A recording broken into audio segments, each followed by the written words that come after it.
జాతికి 5 గ్యారెంటీలను అంకితం చేయడం ద్వారా జూన్ 4 తారీఖు నాడు రాబోయే ఎన్నికల ఫలితాలలో ఇండియా కూటమిని గెలిపించి జూన్ 9 తారీఖు నాడు ఢిల్లీలో ఎర్రకోట మీద మువ్వన్నెల జెండా ఎగరేయడానికి ఈ రోజు వారు ఇక్కడికి రావడం జరిగింది.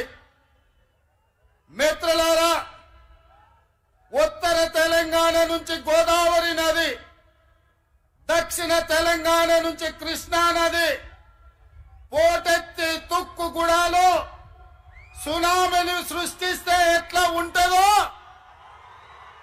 వందలు వేలు లక్షలలో కాంగ్రెస్ పార్టీ కార్యకర్తలు రాజీవ్ గాంధీ ప్రాంగణం తుక్కుగూడలో కదము తొక్కితే ఆనాడు బీఆర్ఎస్ ను తుక్కుగా ఎట్లా తొక్కిందో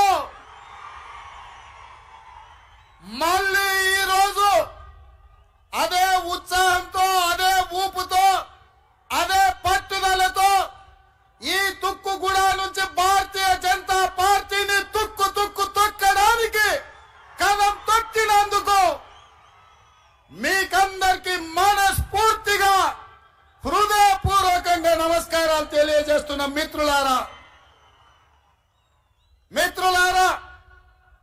7 అంతస్తుల మేడ బలంగా ఉండాలి అంటే పునాదులు బలంగా ఉండాలి.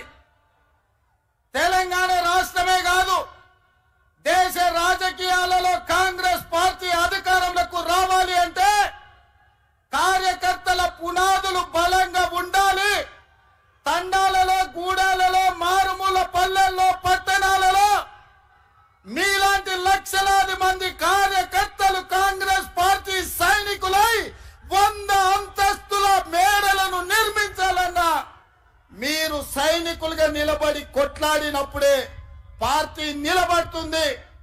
ఎన్ని కష్టాలు వచ్చినా, ఎన్ని నష్టాలు వచ్చినా, ఎన్ని కేసులు పెట్టినా, ఎంతమంది జైల్లో పెట్టినా మీ రక్తాన్ని చెమటగా మార్చి మీ ఊపిరినైనా వదిలిండ్రు గాని ఈ మువ్వన్నెల జెండా వదలలేదు.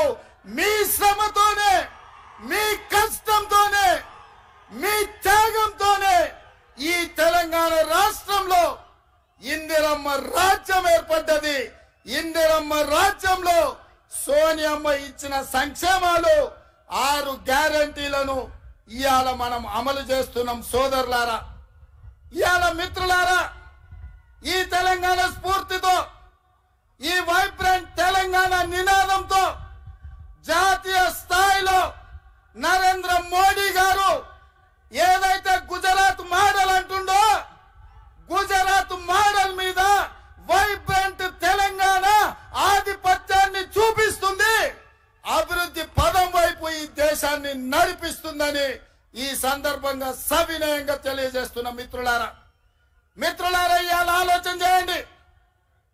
భారతీయ జనతా పార్టీ వాళ్ళు మాకు అవకాశం ఇవ్వండి అంటారు.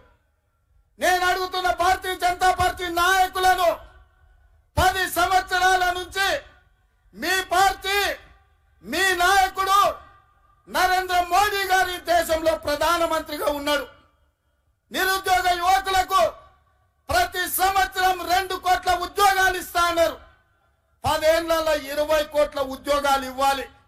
మరి ఇవాళ నేను అడుగుతున్న సిగ్గులేని కిషన్ రెడ్డిని పార్లమెంటులోనే ప్రశ్న అడిగితే 7,21,000 ఉద్యోగాలు మాత్రమే ఇచ్చినామని భారత ప్రధానమంత్రి నరేంద్ర మోడీ గారు సమాధానం ఇచ్చారు.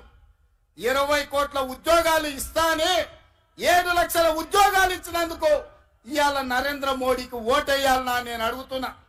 రైతుల ఆదాయాన్ని 2 చేస్తామని మాటిచ్చిన మీరు వేలాది లక్షలాది మంది రైతులు ఢిల్లీ సరిహద్దుల్లో రైతు వ్యతిరేక నల్ల చట్టాలను తెస్తే 16 నెలలు సైనికులాగా పోరాటం చేసి 750 మంది రైతులు అమరులైతే కనీసం ఆ రైతులను పరామర్శించలేదు, ఆ కుటుంబాలను ఆదుకోలేదు.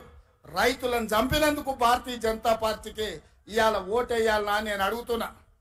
2022 వరకు ప్రతి పేదవాడికి ఇల్లు ఇస్తున్న నరేంద్ర మోడీ తెలంగాణ రాష్ట్రంలో ఎన్ని ఇల్లు ఇచ్చిందో లెక్క చెప్పి మీరు ఓట్లు అడగాలని నేను ఇవాళ బీజేపీ నాయకులను అడుగుతున్నా. ఇవాళ నరేంద్ర మోడీ గారు మతాల మధ్యలో చిచ్చు, ప్రాంతాల మధ్యలో చిచ్చు, భాషల మధ్యలో చిచ్చు, ఇవాళ వరకు చిచ్చు పెట్టి విభజించి ఇప్పటి వరకు అధికారం నిలబెట్టుకున్నాడు. ఇక ఇప్పుడు దేశాన్నే విభజించి చిచ్చు పెట్టి మూడోసారి అధికారం రావాలని కుట్ర చేస్తున్నాడు. ఇవాళ దక్షిణ భారతదేశం ఉత్తర భారతదేశం మధ్యలో చిచ్చు పెట్టి దేశాన్ని విభజించే పరిస్థితి నరేంద్ర మోడీ గారు తెచ్చిండ్రు. అందుకోసం ఓట్లు వేయాలనా నేను అడుగుతున్నా. అంతెందుకు మిత్రులారా, హైదరాబాద్ నగరంలో వరదలు వచ్చినాయి, లక్షలాది మంది నిరాశ్రయులైండ్రు. ఆనాడు ఢిల్లీ నుంచి నరేంద్ర మోడీ నుంచి ఒక్క పైసైనా సికింద్రాబాద్ ఎంపీ కిషన్ రెడ్డి తెచ్చిండా? సిగ్గులేని కిషన్ రెడ్డి మునిగిపోతే ఒక్క పైసదేలే. ఇవాళ ఏ ముఖం పెట్టుకొని ఇవాళ ఓట్లు అడుగుతున్నామని నేను చెప్తున్నా. అందుకే మిత్రులారా, నరేంద్ర మోడీ అన్న నమో అంటే నమ్ముతే మోసం. 10 ఏళ్ళు ప్రధానమంత్రిగా ఉన్నాడు, ఇవాళ మళ్ళీ ఓటేయమంటుండు.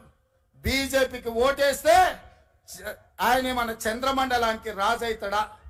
10 ఏళ్ళు ప్రధానమంత్రిగా ఉండి పాలమూరు రంగారెడ్డి ఎత్తిపోతల జాతీయ ప్రాజెక్ట్ ఇవ్వలే, ఐటీఐఆర్ కారిడార్ ఇవ్వలే, విశాఖ మనకు బయ్యారం ఉక్కు కర్మాగారం ఇవ్వలే, రైల్వే కోచ్ ఫ్యాక్టరీ ఇవ్వలే, గిరిజన యూనివర్సిటీ నిన్నగాక మన్నిచ్చిండు. 10 ఏళ్ళు అయింది.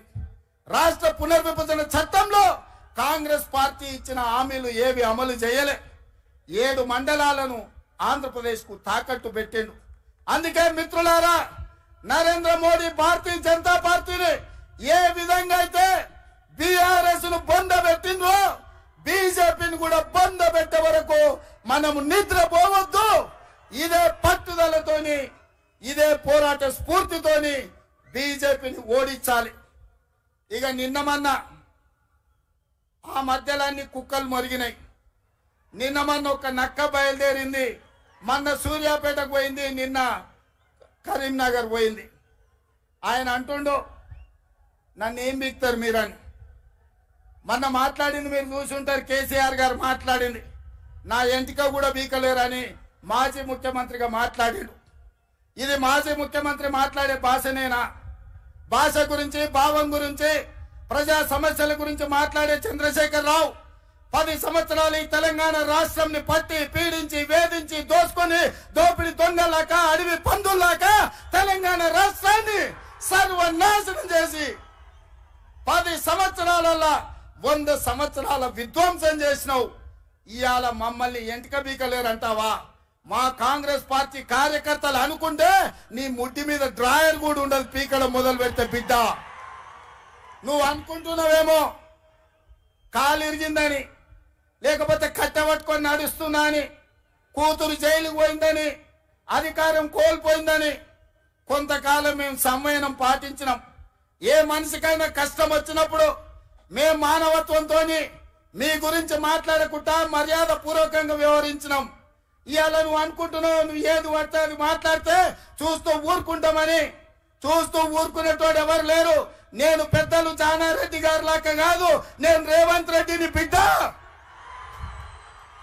అంగిలాగు ఊడదీసి నువ్వు మాట్లాడే లత్కోర్ లవంగ మాటలకు చెర్లపల్లి జైల్లో చిప్పకూడు తినిపిస్తా బిడ్డ. నువ్వు అనుకుంటున్నావేమో.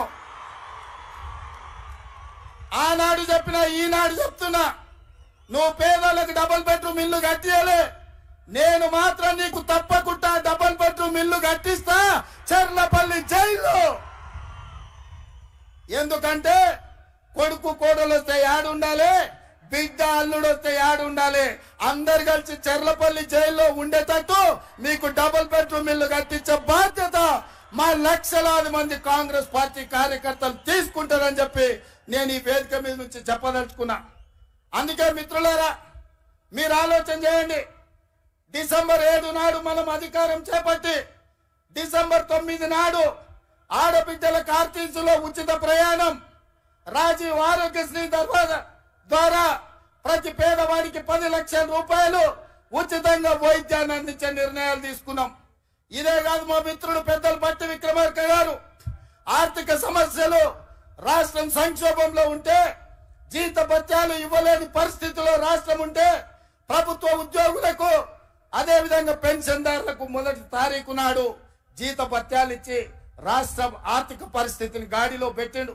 ఇదే కాదు, ఆడబిడ్డలను దృష్టిలో పెట్టుకొని కట్టెల పొయ్యితోని కన్నీళ్లతోని ఆడబిడ్డలు కష్టపడుతుంటే వాళ్ళ కన్నీళ్లు తూడవడానికి సోనియమ్మ మాట ప్రకారం 500 రూపాయలకే ఆడబిడ్డలకు సిలిండర్ ఇచ్చి ఆడబిడ్డల కష్టాలు తీర్చినాం.